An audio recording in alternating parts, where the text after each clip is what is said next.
Any other wins you guys got going on this morning, or insights, lessons you've taken from the week? Happening.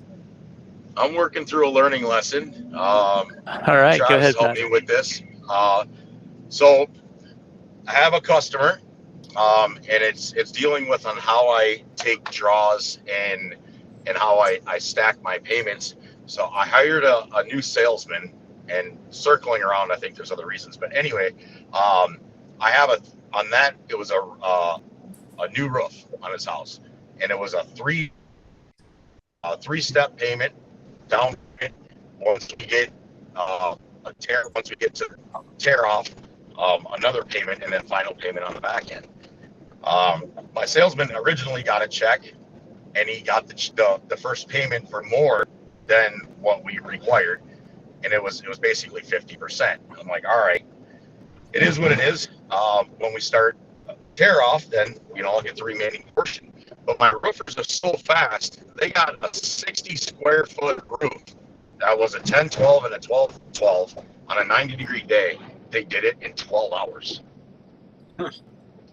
So I was like, all right, cool. We go to bill the customer, and he's upset because there's a few areas where we couldn't reset them because of where the gutter aprons were, or the way the new gutter apron was placed. And then on top of that, the issue that we had was his old gutter topper system was, it was shot. So we tried to explain this to him, and he's not listening. And I'm like, all right, we'll just move forward. I talked to my attorney, and the guy's basically trying to get 50% off of his remaining payment. Me and Travis went through some stuff in an exercise, and he's like, this is how you stack it. And he showed me how I do it. And he's like, you take your last little bit at the last 5 or 10% at the end. And it's cheaper than legal fees. It's a lot easier than dealing with the stress. So we put that into play. Already signed 2 garage demo and rebuilds, and I stacked it the way Travis suggested. And to be honest, the customers didn't really have an issue with more of the deposit on the front end because I have to purchase materials. So nice. I was kind of worried that I don't like signing a contract and then asking for 50% down. It makes me feel like it's too much. I know I got to cover materials, or we got to pay for materials, but I don't know. So I ask for 50% down, and sometimes I'll even ask for the material cost and then 50% of the labor, and then I put in I'll say, and then 25%, at a certain point, or maybe a week from now, so that when you're collecting the last bit, it's just a little bit. So they can't do that, I also put into my contract, I adjusted that any contract that's over $30,000, the customer we have to have it in escrow. That way I know it's there. Yep. So really good lesson learning overall there from that, like you were saying, Patrick, is the draw schedule setup. I think too what Keelan was saying. Keelan was saying is really true. What you choose in terms of your draw schedule is up to you. It's knowing your value, right? If you don't feel like you're worth or that you're going to protect the investment that someone's making, then sure, you might have, reservation or hesitation about taking that. Personally, I would not recommend, unless it's a job within a payroll period, you'll just knock it out in a day or two, to do the 50-50, 50 upfront, 50 at completion draw schedule. You should always do something that has a front-loaded schedule that comes down in percentages so that the last percentage you take is at or below something like 10%. So like a good draw schedule to me makes sense for doing a 40%, 30%, 20%, 10% if you're doing a 4-step draw schedule. But that can change based on the length of your project. But yeah, that's a really good overall lesson there, Patrick. And yeah, thanks for sharing that. Rudy, what do you got, Mr. HP Mechanical? I was kind of just going into it in the chat, and I'm like, holy moly, man, I'd love to ask for that much at the Yeah. beginning of a job. But in California, the max we could ask for is $1,000. That's flat rate, no more. I mean, that's it. That's And you can get into some really prickly waters trying to, and people do, but legally, as far as our bonds, when you write your contract, the max you can ask for is $1,000. Yep. And a good way to do that, so there's plenty of ways to structure your draw schedule. If you haven't done this already, Rudy, I would recommend moving towards something where you take the initial deposit on signing. That's your signing deposit, what you're legally limited to. But then the day that you start on site or when you order materials, either one of those are perfectly justifiable reasons for a different an additional draw for your next draw, which usually doesn't have limitations on it as well. It's usually just on the first one. So you take your initial signing deposit, but then the next draw after that is upfront paying for materials so they can be ordered and then delivered, or just your initiation deposit to start work, and then the first day you're on, then you start the rest of your draw schedule after that. Would be the recommendation there. Yeah, typically when we do like remodels or we'll do a tenant improvement or something like that, typically it's the deposit, and then we structure it as your underground, your top out, and your finish. So we typically will take portions of it throughout the job. Luckily for me, and not by my design or my savvy, do I put the last little bit at the end. It just seems like the trim would be the smallest amount, logistically, because there's less labor. Most of the stuff is already on site. Yeah. Lots of comments there in the chat as well that are in line with what you're saying too. Mr. Everett, you want to go ahead and tell us what you got? Did you have a question or a win or? No, I had something I was going to share that my brother is going through, but I had another thought as everybody was talking. Depending on the amount of change orders, at what point do you bill change orders? Okay, so you got a payment or a draw schedule, and now you have $30,000 of change orders, or whatever the number is. If it's a small amount, bill it at the end. I get it, but if you start getting 20,000, 30,000 in change orders, are you implementing another draw schedule? Are you billing 50% of that? Do you bill that all at the time?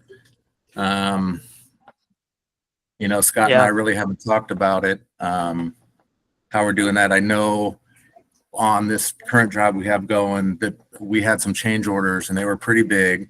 And at the time we gave him the change order, he gave us a check for 50%, which is what we do. We take a 50% deposit when we take a job. So I think in this case, he was willing to work with us because he realized what he had tried to save money and involve himself as trying to be the middleman. And he realized that that was the wrong decision. So he kind of gave us a lot of leeway, and whatever we needed, he was willing to take care of us. But, on future jobs, is that, the correct model? Is that what we should be doing, is billing the 50% of the change order at that time it occurs, or what are you guys doing? My contract has all change orders are due upon acceptance. Yeah. As soon as they say, yes, I want to do it, you write me a check. Full amount. No draw period or anything. It's write me a check. Yeah, full amount. I also have a $300 change order fee. So if you're in the middle of a job and they're like, oh, well, what would it cost to put a window over there? That's $300 just for asking. And then whatever the cost of the change order is. And I explained that when I signed the contract. It's like, because you're going to slow the job down. If you say, hey, we're going to stop the job, I'm going to take time out of my day to tell you what that price is. And then you're going to go, oh yeah, I don't want to do that. And now then you just push the job back. I've spent time and money. So if you think you might want a window there, we need to figure that out right now.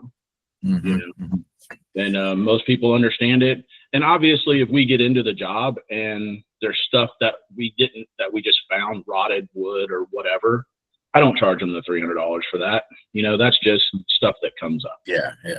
But I do add my typical fee, whatever my builder fee is for any of that stuff that comes up in the job. Okay. that last comment kind of rolled into my next deal here. So my brother's a contractor as well. He's in Georgia, in Douglasville, and I did some permit plans for him. He's doing an aquatic center. It's like a public swimming facility, and putting a block wall in. So we needed some permit plans. Well, things weren't built. We had the original plans and things weren't built to plan. So they had run a PVC electrical conduit underground, right under the slab. So they laid the ABC, they laid the conduit and poured the slab over it. Well, we had to cut for the footing. So they went and cut the footing out. Well, the guys cut right through the circuits. So it was like 7 circuits or something in that conduit. So, he couldn't charge his subcontractor for the mistake because nobody knew it was there right under the slab where we were cutting. So he had to eat the cost of that $5,000. Oops, So, I was talking to him and I'm like, well, what are you doing for contingency? Are you, billing a contingency in on top of your overall bid? And he was like, yeah, typically we put a contingency in, but in this case, it was a tight budget and he's kind of, regretting taking the contract because now he's worried about just breaking even. So this $5,000 mistake is a big deal when the budget's that tight.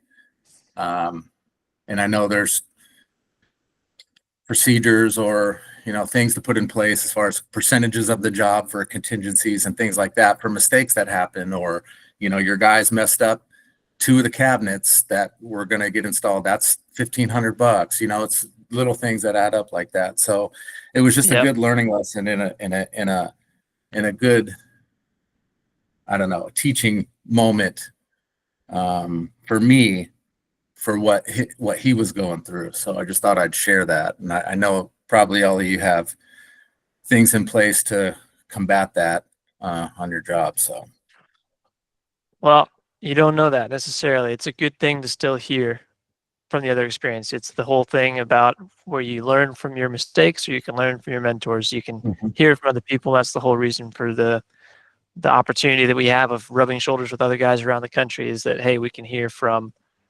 maybe someone else's mistakes and prevent that, because not everybody may have that contract. What I do want to circle on to is what Jay said earlier is our best practice. That's what we would definitely recommend is, as far as change orders go, is that it's due upon signing. When a change order is implemented, you get the full amount up front. Unless it's something, like a wild change order that's like $30,000 and it's going to be 3 additional weeks or something like that. Sure, we can treat that as a separate project that then gets its own draw schedule. But if your default is to collect any change orders at the end in that last payment, you are destroying yourself and your cash flow, because you do that work usually as the very next thing. So you're incurring those costs at that same time, which is why you need to incur that draw, that income revenue at the same time as well. But it is really important, like Jay said too, to communicate that that's going to be the case up front before the project starts, and that change order fee. Because you don't do it to be, this person that says, hey, any change you want, it's going to cost you $300. More so in the sense that, hey, if you want to make changes, let's think about everything we want to put all together in these changes. Let's get it all taken care of on one swoop, rather than little bits and bobs here and there all the time that then push your project back, push other projects back, all on time and resources like that. At least you're being compensated with that non-refundable $300 or $150 or $250, whatever it ends up being for just the change orders. There's also some good stuff in the chat, but I do want to see Aaron, I think, and Jordan, you guys both had your hands up if you wanted to comment here. Aaron, I think you had yours up there. Yes. Yeah, I just want to comment on. Oh, sorry. Yeah. So to your comment about the unforeseen conditions or the existing conditions in our contract, in our proposals, our contract, we have an exclusion section, and that mitigates any type of risk or unforeseen condition like the one your brother encountered. Our contract specifically states that, excuse me, that we exclude any unforeseen conditions or any unforeseen or existing conditions, right? Because that was an unforeseen circumstance. And when they cut into the pipes and hit the floor, and they messed it up, that was an existing condition. So we exclude that. And then I also have an exclusion in there that says anything not listed in the scope of work on this contract, because I list out the scope of work verbatim. I say, hey, I'm going to the job at this address. I'm doing X, Y, and Z.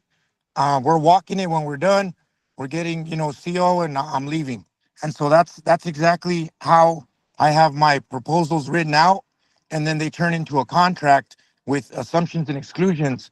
So I just basically have two exclusion sections where I say my company assumes that we're going to follow this exact scope of work. My company assumes that nothing else is existing that's going to cause any issues for me. And then, of course, I have the section that says the same exact thing, and it says that it's excluded.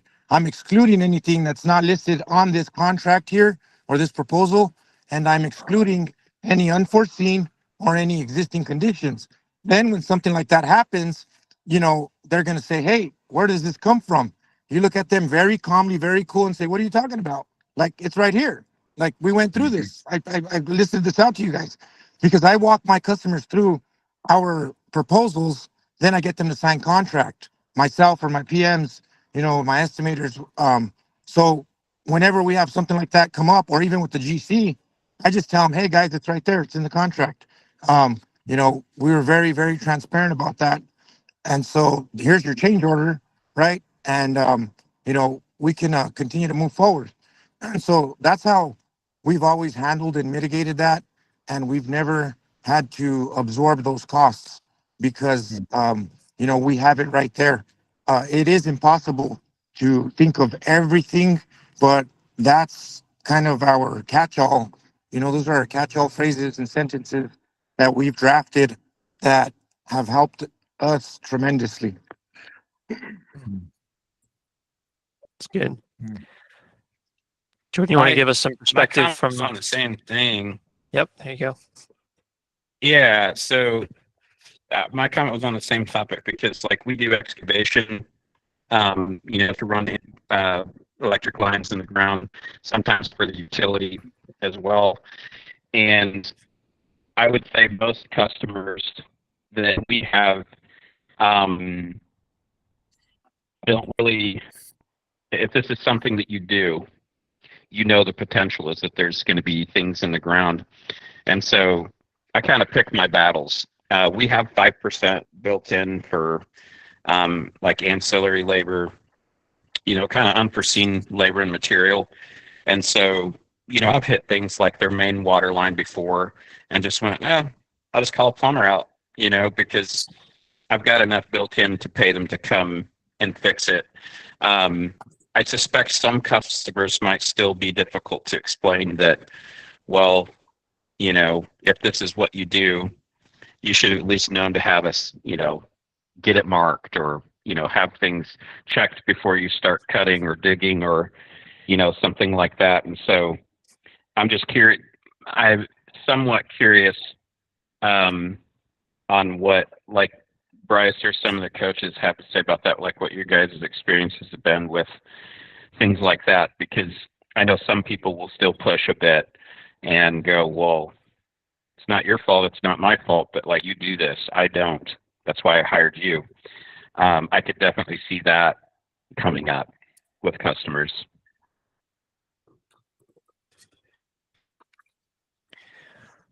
Yeah, just to clarify, so are you asking, Jordan, what like how to manage the mistakes that we might have that are not necessarily change orders that someone's initiating, but something that either we missed or caused in some way on a project?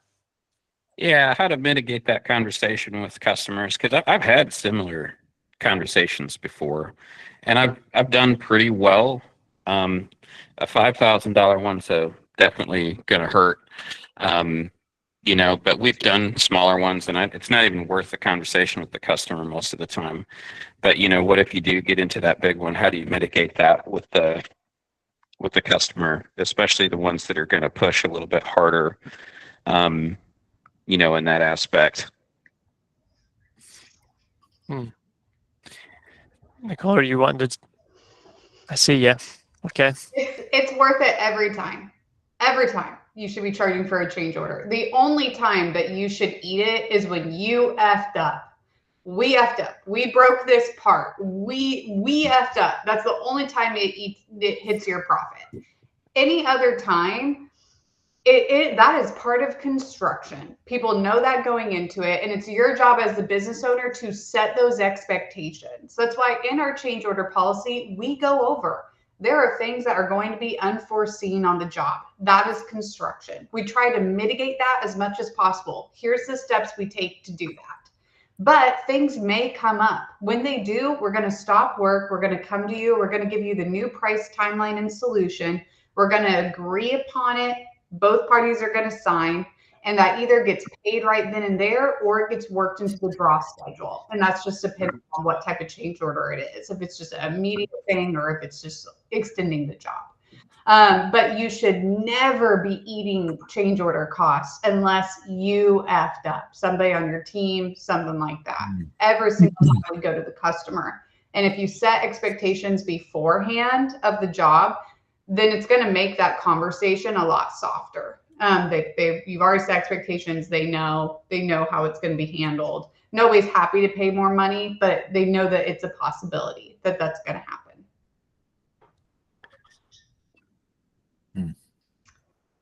Yep. See a hand up, Pitch Gables. I don't know your first name.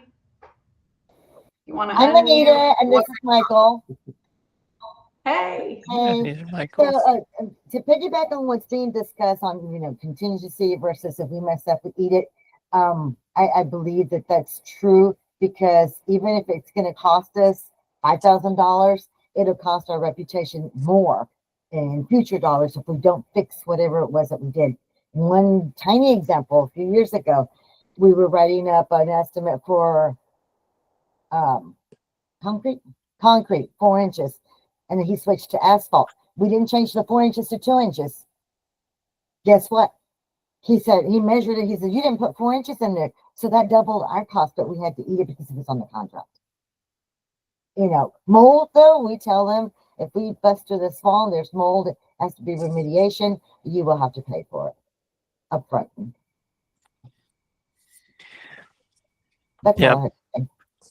That's great. Thanks for chiming in there, Anita. Yeah, and the only thing I would add there, Jordan, is just like Nicole said, if it's something that we've done, we just do have to own that. It is a part of the business. And it becomes pretty circumstantial, right? There are some things where the lines are a little gray. Could we have foreseen this? Could we have prevented this? Maybe, maybe not. But that's something that will be kind of more on a case by case. What I would say is if you run into that often enough, you really ought to be doing training with your team to make sure that those kind of things don't happen. Having a checklist or a process procedure to prevent those things, more so than having to react to them. That's the best way you can, like you said, mitigate that. But yeah, then in the conversation with the customer, coming in with a solution, not coming in with a, hey, this happened, what do you want to do about it? If you don't come in with a solution, you're going to really lose all credibility that you had on that job. And I would say, just like Anita mentioned, you lose credibility for future opportunities as well. Yeah, hopefully that answered your question, if we understood it right. Cool. All right, Rudy, go ahead, sir. We know the bulk of our work is service, and I think the potential what ifs come kind of in your walk. I think somebody alluded to that already. Is if you're working in a multi-million-dollar house and they got specialized treated wood floors, or the access is limited to where you're working on equipment or drawing things out of the ceiling, or in, epoxy floor with diamonds in it, or whatever the case may be. A lot of it comes down to your initial walkthrough and saying, hey, we're going to put cardboard down, we're going to put the walking base down, we're going to put tarps down. But I would feel a lot of that has to come in that initial walkthrough and saying, hey, we're going to do what we can, but these things weigh, 80, 100 pounds, and they're in tight spots. It's coming out of the ceiling, etc. And kind of, in addition to document it in your proposal, is to, give the verbal. So you're kind of just reiterating what you're saying to the customers, because, somebody said it already. It is construction. There things, can go wrong. Yep. That's great. Yeah, it touches on our one of our favorite things that we talk about all the time, not only in the group call, but just generally, I would say truly in coaching altogether, is expectations. When you set the right when you set the right expectations in your initial conversations with the people that you're prospectively working with and for, that is by definition mitigation. That is what's going to preemptively solve most of your issues. It is worth the extra couple of seconds that it takes. And if you're not sure that it takes a couple of seconds, consider basically role playing what it would take to talk about in the sales side, your unique value proposition. When you go to sign the contract, making sure you cover change orders and what steps for mitigation you're going to take. Like, actually verbalize those. I know it can feel or sometimes sound silly to do a role playing scenario, but it is so critical and valuable for your business and how you even train your own employees to do that, so that people realize, and even for yourself, so that you can feel and understand, wow, it really is just a matter of seconds that can be the difference of thousands of dollars if we're able to take the time out, or it's not able to, if we choose to take the time out up front to communicate those right expectations. Mr. Jordan, go ahead, sir. Thanks everybody for the feedback today. This has been useful, because we're going through some of these things in of ourselves. And although we have a change order policy and I understand it, I feel like I haven't effectively communicated it to my crew. And so that's a big thing I'm going to get away from this, is like, even if I have this documentation and I go over it with the customers, it doesn't do me any good if my guys out in the field are not familiar with how to implement it. And so, I might have an installer or a guy and they understand change orders, but it doesn't do us any good if it's on the back end.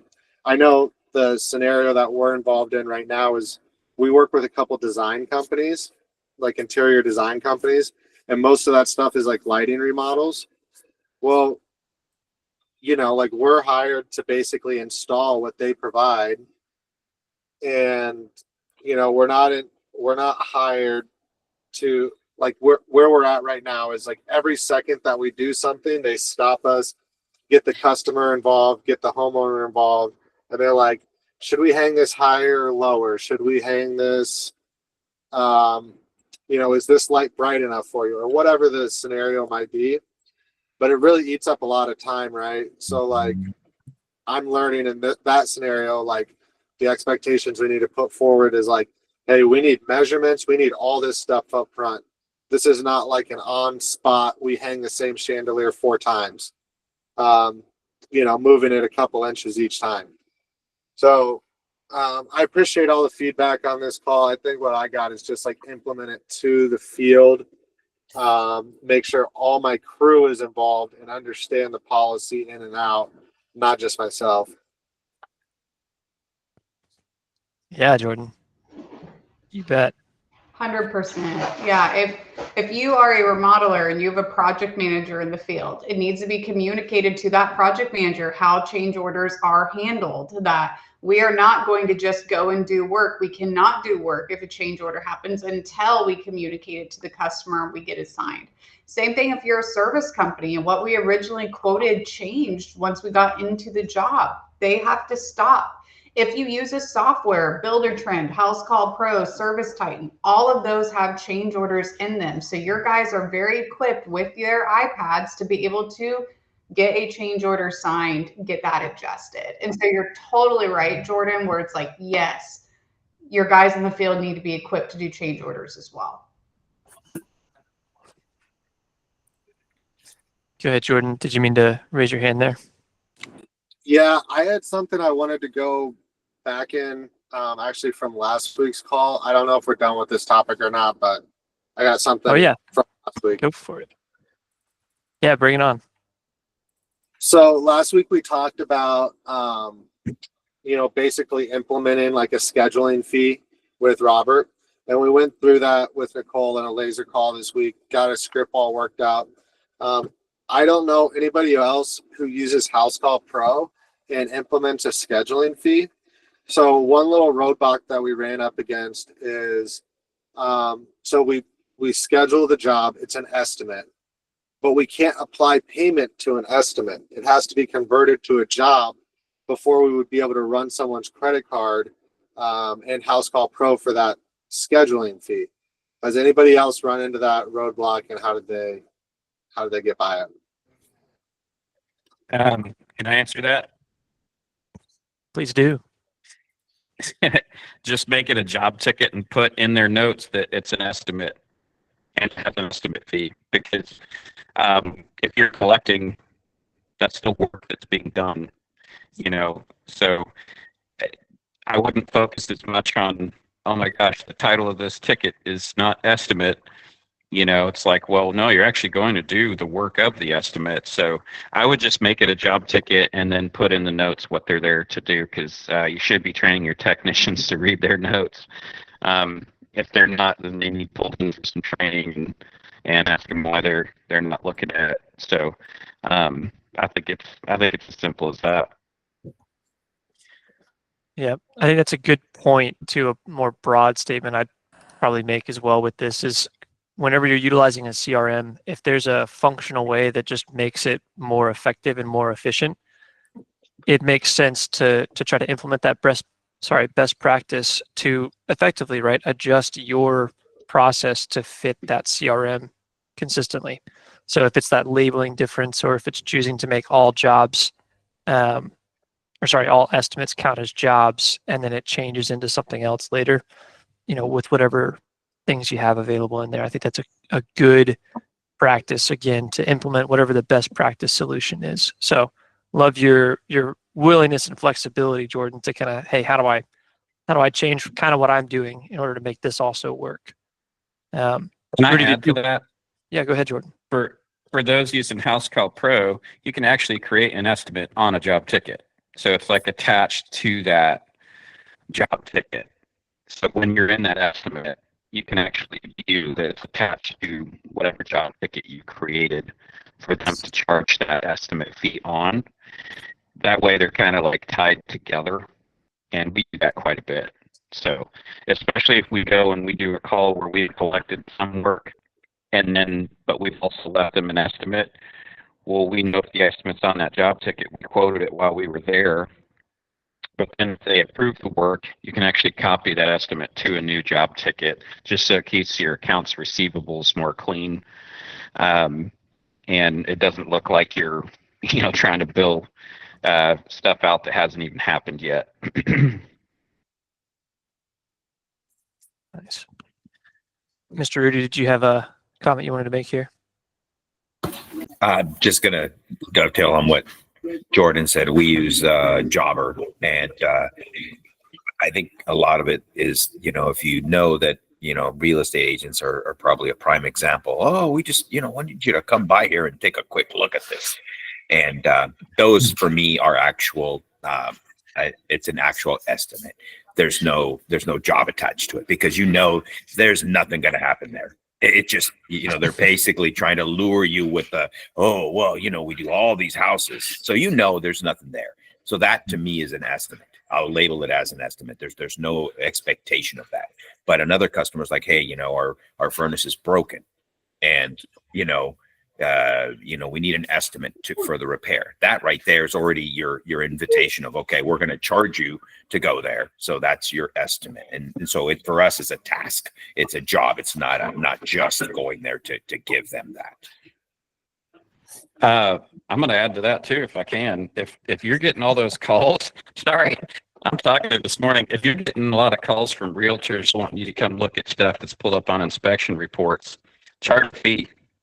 We charge $99 just to show up and look at it, because you're right. You waste so much time going and looking at all those when all they're trying to do is get a number so that they can negotiate the sale.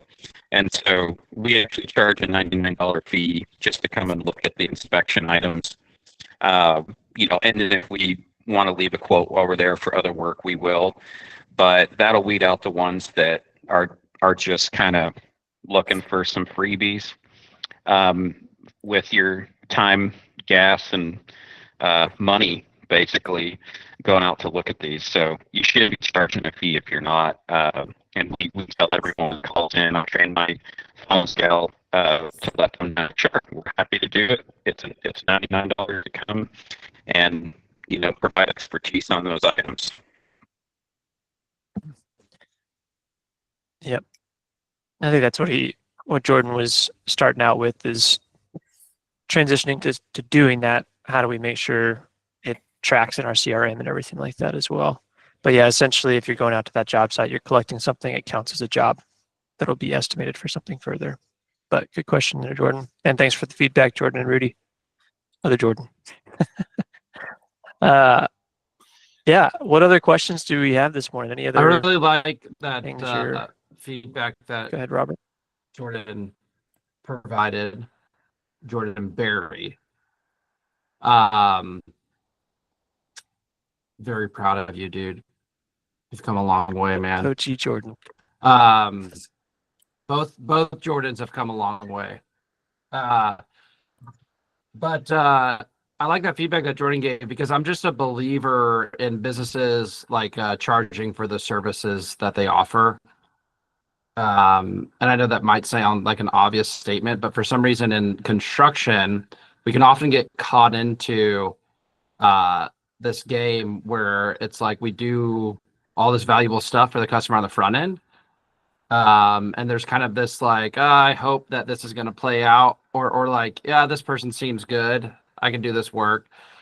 But we've just been caught so many times with really helping someone out and then literally them just ghosting us, or them saying, oh, we're not that serious right now, or whatever. This recently happened to us. We were working an insurance job, and we worked like with the adjuster, we worked with the homeowner, we went to the home multiple times, we increased the amount the insurance company was going to allocate for the job, like all this incredible work. And then the customer just ghosted us. And so even in those situations where, you're doing kind of this work up front, you haven't won the job, what we ended up doing is, as a construction company, we started having our customers sign a contingency agreement. This was actually like a template that was given to me by Caleb Bird of Bird's Eye View Construction here in Tulsa. He's a client of ours.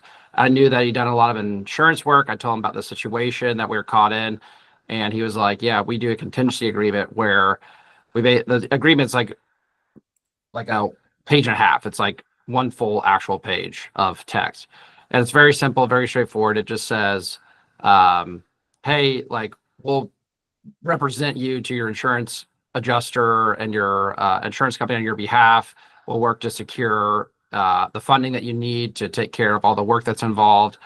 And if we win the work, you'll go with our company to actually do the repair.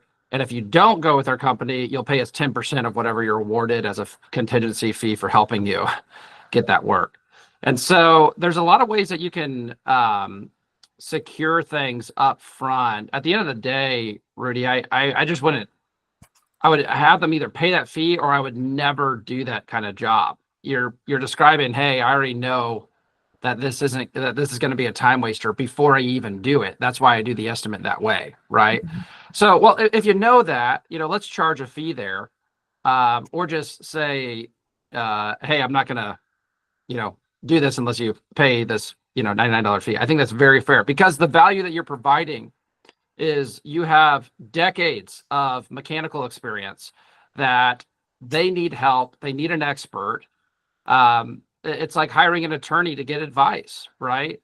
An attorney may do a free 15-minute consultation or whatever, but if you actually need to know something legally, that attorney's going to charge you, and they're going to charge you well for their time. And I think more contractors maybe need to think of themselves like attorneys, right? Even during projects. If you're not charging, this is why we're big on the project management and scheduling fee. At Power Builders, we recently increased that from 5 to 15%. So we charge a 15% project management and scheduling fee, and we charge a 20% contractor fee. And we're closing jobs on it. We just closed 2 bathrooms on it. You got to have a way to come up with being compensated for the value that you as the owner and your company brings to people, even if it's not necessarily like a guy on a job site turning a wrench, or installing new equipment or whatever. So real quick, I see some hands. I want to get to that in this last few minutes here. But Jordan, did you successfully charge some service fees this week? I may have missed that. No, we went over the script with Nicole in a laser call, and our office gal just got back from having a baby, so she's back in the office now. So we're working with her, going over the script and stuff. We need to get that line item put into the price book so she's never put a cost in or ran a card. So still got some training to go with her, but we're continuing to have cancellations this week. It's hitting hard. So, it's like top on our priority list to get it implemented. Got it. Okay. We'll love to hear more next week. It's one of those things where it seems new. It seems a little like you're maybe a little bit nervous, or maybe even your person on the phone's a little bit nervous. But I promise you, it's one of those things where if you just follow the script with confidence, you just say it and follow through with it, you're going to start successfully winning those opportunities too. So we'd love to hear more next week. Okay, let's go to Team Pitch and Gables out of the Dallas area. Okay, we're in Texas. And in Texas, in 2019, they said that you cannot represent, well, first of all, we're in Hail Alley. Okay, so we get a lot of hail, a lot of roofs. We started in roofs, that's why it's pitch and cables. And now we're doing remodeling. But we cannot, and I'm an insurance adjuster, retired. So many times we will file supplementals on behalf of the client. And they're like, yeah, we're going to do it. We cannot charge them a fee. But we need to charge for our time.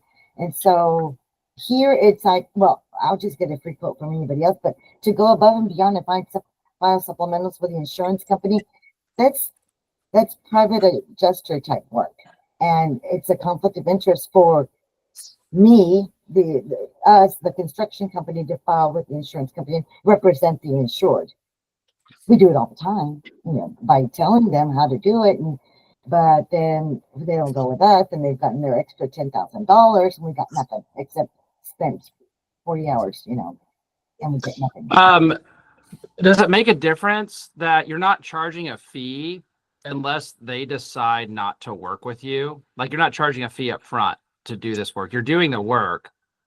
And then the way it works is that you're basically saying, hey, if we're going to do all this work for you and get you all this benefit, and then you don't choose us as your contractor, well, then we're kind of screwed, right?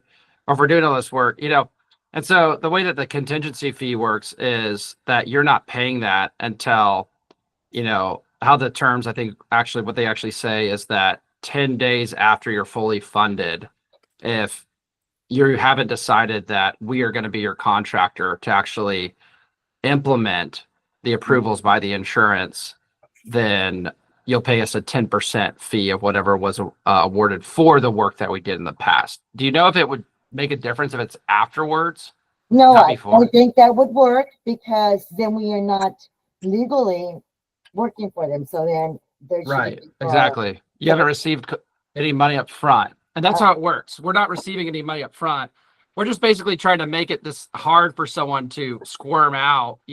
oh, these guys helped me get all this money. Now I want to find, chucking a truck down the street to actually do the job because he, doesn't have a real business and can do it for a lot cheaper. That's what you're trying to protect yourself. So you're not getting paid a fee up front with the contingency thing. And again, these are creative solutions that you could come up with. If you have a insurance, if you have like a real estate company calling you a lot, I'm not necessarily saying to do this, but I'm just trying to break the idea that there's like nothing we can do about it.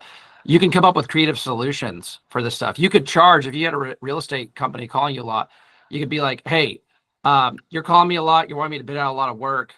It's like you only do work with me about the fourth of the time. It's taking a lot of my time.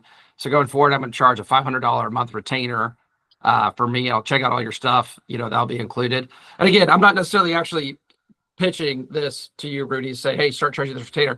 I'm just using an example of how we as contractors can be creative in the fees that we're charging to make sure that we're compensated for the value that our expertise brings to people, because that expertise is valuable. It's specialized knowledge, right? And so I just want to make sure people are being compensated for it. Rudy, you got something else? This actually piqued my brain here, because sometimes I get some timers, sometimes I remember it, and sometimes I don't. But you mentioned attorneys, and I was wondering if there was a template for our proposals or our estimates that we can include some kind of legal verbiage as far as like, hey, for non-payment, if you fail to pay us, then you are responsible for any and all legal fees to secure payment for the work that was done. Some kind of verbiage, because we've gotten bid a couple of times on non-payments, and by the time we hire the attorney to get our money back, it ends up being more than the job itself. Yeah, that's like a very common thing that I think most people here have probably ran into. So Rudy, you're in California, right? Yeah. So you got to check with an attorney. California's special. It's a special place. But we're in Seattle, Washington, which is also kind of special. It's not as special as California, but we just have a lot of special laws for contractors. And we have that in our agreement, right? That, hey, like we have very strict terms on how we collect in our agreement. We collect beforehand, which I know you necessarily can't do in California, but we do have some creative ways around that. We collect beforehand, and even if we don't get paid beforehand, like within 3 days, it's in our agreement that we'll like stop the project. Basically, we'll like unschedule work. It'll cause delays. Like we have to get paid ahead of time, and you've got like a 3-day window to make the payment. And then we put in our terms as well that if we're unable to collect payment, then the customer is liable for all legal fees, attorney fees, collections fees, anything involved to collect the payment.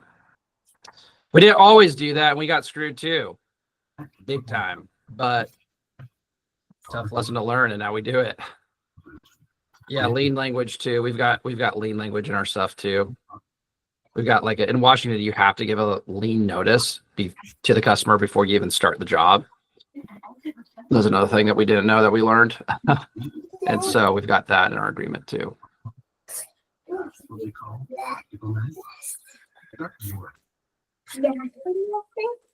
Do we have the updated Power Builders agreement? Yep. That we could throw in the chat.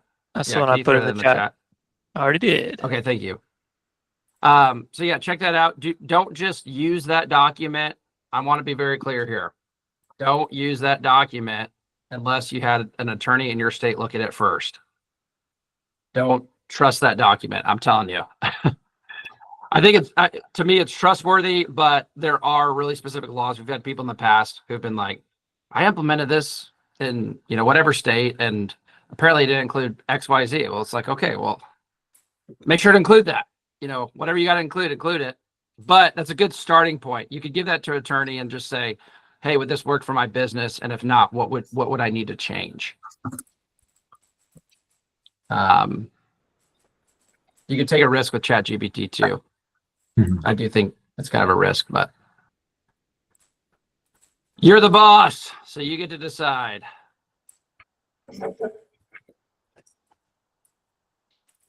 Rick Johnson, how you doing, buddy?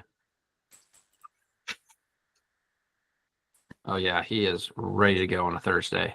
Hey, I'm doing good. I am behind. I'm in so much trouble right now with estimates. Oh man. So I'm sure in about an hour, Nicole's gonna chew me out. So I'm getting ready for that chewing. So then Alyssa with marketing, she's gonna chew on me here in about 30 minutes. Yeah. So you got your hands full with Redmond Growth today, man. We're coming after you. Robert, I need you to help me out. Tell Nicole to go easy on me today. No, bro, I'm getting chewed out by Nicole after you, man. I'm in the same boat. Yeah, I need your help, dude. I was hoping that's why I reached out. I was like, dude, can you help me today? And Nicole, leave them alone. Hey, it is good to see everybody. It is good to see everybody. I sure love Redmond Growth. I love all these guys that get in here and add to it every week. Man, it's been. I'm probably y'all's biggest fan. We absolutely could not have done this without Redmond Growth. So if there's anybody new on this, just listen to your coach and do what they say. Don't do as I do, do as I say. So sorry, Nicole. You guys are great. You're doing all right, Rick. You're doing just great. I'm ready. I'm ready to do some more lunch. Let's do it again, Robert. All of us go to lunch again. I'm ready. I need a good excuse to get away. This man, he is down for any conference. I guarantee. Hey, he's a conference guy. Hey, we flew with Service Titan. We flew with Houston a couple months ago. Had a good time, learned a bunch of stuff, and spent a bunch of money. So. Y'all know how. Yeah, Rick, I appreciate you doing that. Rick came up to our offices and we were doing like a video shoot, and he said some good things about us, and it's really, really helped us out. It's really helped our organization, Rick. The stuff that you did for us. So thank you, man. Man, we love you. Appreciate y'all. Yeah, the love is mutual. The love is mutual for sure. All right. Well, if there's nothing else, I think we'll go ahead and wrap it up today. Travis, do you want to count us down, buddy? Sure do. I know you do. You've been asking me all week to do this. I've been begging. Yeah, so he's been if we could just unmute and then there you go. Growth on 3, 3, 2, 1. Growth! There you go. Travis, you get that new job on a weekly basis, man. You did great.